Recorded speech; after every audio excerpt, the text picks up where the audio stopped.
Right. I'm gonna be talking about Be the Gift Part Two. Last week I shared the story of the one of my favorite movies, one of my favorite cheesy movies called Jingle All the Way. And in that movie, it was all about this guy named Howard who was an executive and he was super busy, and he really just struggled, like legit struggled to be a dad, be present, um, be those things. And so because of it, he focused a lot on his sort of producer side of the world. I'm actually going to show you guys a thing here so you can see what I'm talking about. Where did it go? I want to show you guys a little diagram because this is kind of what we end up doing as men. Here it is. All right, I'm going to share this with you guys. So a lot of what we teach here at Empowered Man is this concept called the five-dimensional man. And most guys live right here in this producer circle, right? And so they focus everything in their life on producing. Their number one thing they do is producing. Then they focus on leadership. Maybe it's leadership in their community. Maybe it's leadership of things they need to do around the house. Maybe it's leadership of just in general. But it's comfortable to be a producer and be a leader because that's what we know. Then we focus on our marriage, and our wife kind of gets third. Then our kids kind of get fourth, and then we are down here at the bottom of this whole thing, this whole structure. And so what happens a lot of times is guys develop the habits of being producer first. Why? You spend 8 to 12 hours a week or 8 to 12 hours a day producing. And you feel like your number one goal as a man is to produce, because if you don't produce, then you're not a real man. And there's some truth in that. I'm a big believer in being a good producer. But if I start with producing as my main thing every single day, if I start my morning, if I start my day with being a producer, and most of my day is revolving around me being a producer, I am going to fail in many other aspects of my life. So then what happens is you get to this place of where your wife says, I don't want to be with you anymore. I don't want to be married to you anymore. I'm struggling with our marriage, yada yada. So because of that pain, you go right to this part here where now she becomes the center of your life. And she becomes the center of everything you do. You can't stop thinking about her. You can't stop trying to text her. You can't stop trying to say I love you to her. And everything is around that. And so you become lover, and then you probably focus more on your kid because you start to realize you may not see your kids as much anymore. You start freaking out internally about all those things. And then your kind of producing side starts to fall a little bit. You start to not produce as much. You start to struggle with money and start to struggle with those things even more than you have before, because of that. And leader, really, you're not really leading much. And there you are again at the bottom of this whole thing, which is you as a man. And so a lot of guys vacillate between this and this. Producer first, then lover first. Producer first, then lover first. This is where you're at when things are okay. This is where you're at when things are not okay. So as soon as your wife says, I don't love you, as soon as you find out your wife's cheating on you, this becomes the main focus. Lover, lover, lover, lover, lover. How do I get my wife to love me again? How do I get this? And all the while, everything is around manipulation to get her back, to put her in her place, which is third in your life, right? So many guys are like, I'll do anything I can. I want to save her. I want to save this marriage, whatever. And all really what you're trying to do is get it back to this so that it looks like this, because this is comfortable to you. It's really, really comfortable for you as a producer to be in the middle of that, which is where like I'm all focused 100% on being a producer, then leader, then lover, then father, then man. All the while you get completely lambasted personally. It's because you don't have a grid for dealing with emotions. You don't have communication tactics. You don't have all these things. You take no ownership for anything. You're a victim of everything. When money's not going good, all that stuff, you're a victim to that shit. And all the while, it's like your wife is suffering, your kids are suffering, because why? Your producer is the number one thing. But imagine if you switched it around. Imagine if you became the center of that circle. Imagine if you became the man who said, I'm going to focus on myself first. How different would that be? Because instead of you being the last thing, you become the first thing. And you go, well, I've been selfish. And it's like, I don't think it is selfish. You have to love yourself before you can love other people. And selfish, my wife and I actually were talking about this idea of selfishness when men focus on themselves. And she said most men are not selfish. They are just trying to escape. They are trying to escape. So they do golfing 8 hours, a weekend or whatever. They go to all kinds of other things, sporting events, watch, fucking 20 hours a week of football. all to escape that. So it's not like you're actually focusing on yourself when you're doing that. I would actually say that you aren't focusing on any of those dimensions. You're literally just escaping. You're escaping everything, and you're not actually focusing on it. So what happens? Most guys, they come to me here, or they don't come to me here. They come to me actually here. But this is where most guys are before they come to me, which is here. And then, a guy that starts to work with me and starts to realize that, man, I got to be put in the center. This is the gift.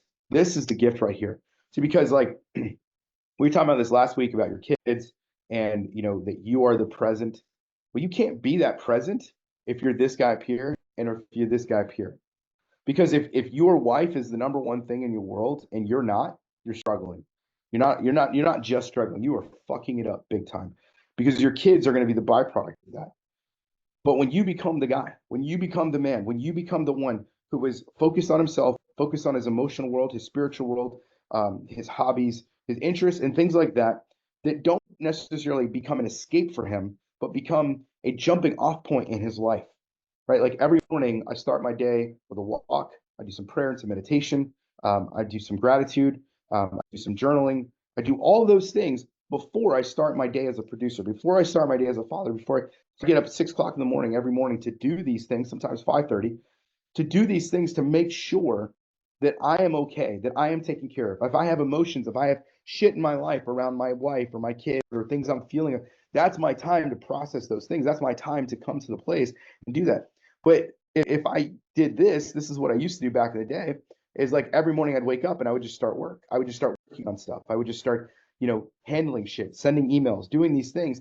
And in doing so, my life, my lover, my wife got left out, my kids got left out, and I got left out. The most important thing here, guys, is that you are the present. You're the present. This is the gift that you give, not just to your kids, not to your wife, but to yourself. See, most men won't invest in themselves because they're too afraid. They're afraid that people that will think they're selfish, that their wives will think they're selfish.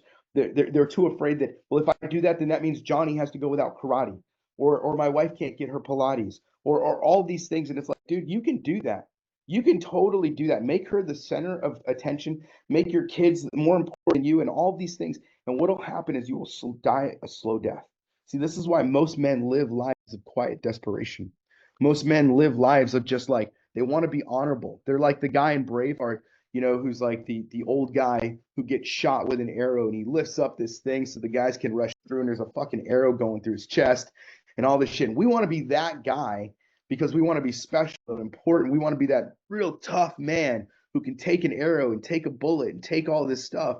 But man, it fucking kills us because once we have those arrows and we don't deal with those arrows, we bleed out. So you might look great with a bunch of arrows sticking out of your chest, look so strong and mighty to everyone around you. Man, I can take this, I can take that, I can take this, but you're about to fucking die because that's what men do when they don't actually work on themselves, when they don't actually deal with themselves. And so the greatest gift you can give yourself this Christmas is the gift of yourself. It's the gift of you. It's the gift of yourself to you, which is finding the authentic you inside, to be more emotionally grounded, to be more emotionally rooted, right? To have stronger communication, to have a much more powerful presence, no matter what is happening in your marriage, what is happening in your life, because this is a life worth living right here. This life ain't worth shit. I've been on this life. I've made fucking millions of dollars as a producer. I've been super successful. But if this was my only lot in life, was making money and being successful, I'd fucking die inside. This is why you see guys like that crushing it in business. They got alcohol addiction, drug addiction, porn addiction, sleeping with prostitutes every week. All this shit. Why? Because they're fucking empty inside. They're fucking empty inside. And so it leads them to this where their wives are now having to be the center of attention because they fucked up. They realize they messed up, they haven't been living a certain life. And so they put her back in the center. And instead of themselves being the center, instead of themselves being the gift to themselves, they keep leaving themselves out. Why? Because men don't feel like they're valuable. This means if I put myself in the center, it means I'm valuable. It means that it's not having somebody else validate me. It's mean I'm validating myself. I'm putting myself first. And I've never done that before. And it's uncomfortable and it's scary to put yourself first. It's uncomfortable to invest dollars and money into yourself. This is why we walk around it and we walk on eggshells when it comes to investing in coaching and therapy and all these other things. And this is why men won't even invest in therapy on themselves. They'll get their fucking insurance company to pay for it because it's cheaper It's easier. There's no fucking skin in the game. And when you don't have skin in the game, then what? Then what? What do? You just keep doing the same shit. You keep going back here to producer, then to leader, then to lover, then to father. And maybe if you have time for yourself, man. Guys, I live a busy fucking life. I have 7 children because I married into a marriage with a wife who has 3, and I have 4. So we have 7 total. I got 2 adult children now, one in college, one about to be in college. I'm now the coach of a middle school football team. I run a multi-million-dollar business. I'm fucking successful, and yet here I am, losing weight, getting the best shape of my life, having great intimate sex with my wife, connectedness, connected with my children, growing in character with my sons, and doing these things. Why? Because I live a 5-dimensional life. I made myself the priority.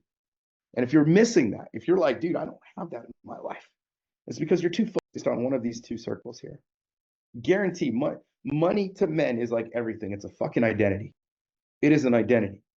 And that identity, you feel good when you're making it, and you feel like shit when you're not. I understand that. I fucking understand that. But this is why this is so important, because if I'm grounded emotionally, when I'm struggling in my business, or when I'm not having the best producer day, guess what? I come first. When my wife and I are having struggles and fights, guess what? I come first. And in making myself come first, I'm able to then serve her. I'm able then to love her from a place of wholeness. How many of you try to give an empty cup? It's impossible. This is what men do all the time. I'm just trying, babe. I'm just trying. I'm doing everything I can to be a good husband. I'm trying to do everything I can to be a good father. I'm trying to do everything I can to be a good producer. I'm doing all this shit and I'm struggling. Why are you struggling? Because you're not focused on you. You are not focused on who you can be and who you need to be. You're not dealing with the mind shit inside. You're not having other men hold you accountable to who you could be. And you keep living the same fucking lie over and over and over again. And it doesn't stop. It doesn't change until you jump out of that. You have to literally jump out of this producer circle into the man circle. You literally have to jump out of this lover circle into the man circle to say, no, this is where I'm staking my claim. So, guys, if I could offer you any encouragement this Christmas as you walk into Christmas season, is to give the gift of investing in yourself, to give the gift of getting solid. I don't shit, dude. If you don't like me and you don't like my code, fucking go find somebody else. I don't give a fuck. I'm only looking for men that want to work with me because they actually can understand where I'm coming from, and they see that my love has nothing to do with your dollars. That I'm not here to take advantage of you. So if you don't like me or if you don't like my message, that's fine. Go find somebody else, invest in them, invest in their shit. I don't really care. What I care about though is that men stop making excuses. And they stop bullshitting themselves, stop lying to themselves, and become 5-dimensional in their approach. That's all I got for you guys today. I want you to be encouraged. You're probably like, no, that wasn't encouraging at all. You just beat the shit out of me, and that's okay. I understand that. That's my job. That's my role. That's what I fucking do. I'm not doing it because I get pleasure out of it. I'm doing it because I want to see you go better. I want to see you go higher. Truth fucking hurts, but truth sets men free. So, as I do at the end of every call, if you want to book a call with me, I'll drop my link here. If you want to chat with me about what this would look like and how we can implement this into your life so that you no longer live in this one-dimensional life where you're just a producer or you're just focused on your wife, you can book a call with me right there. We dropped in a link. We'll put it also on the Facebook page. And if so, dude, I'll see you. If you're like, man, I'm tight on funds, things like that, we can make it work. We've got lots of opportunities and ways we can do that. If not, if this is not your season, that's okay. Got tons of free content I'll give you either way. Shit, I'll even give you some homework assignments. That's all I got for you guys. I'll see you on the other side.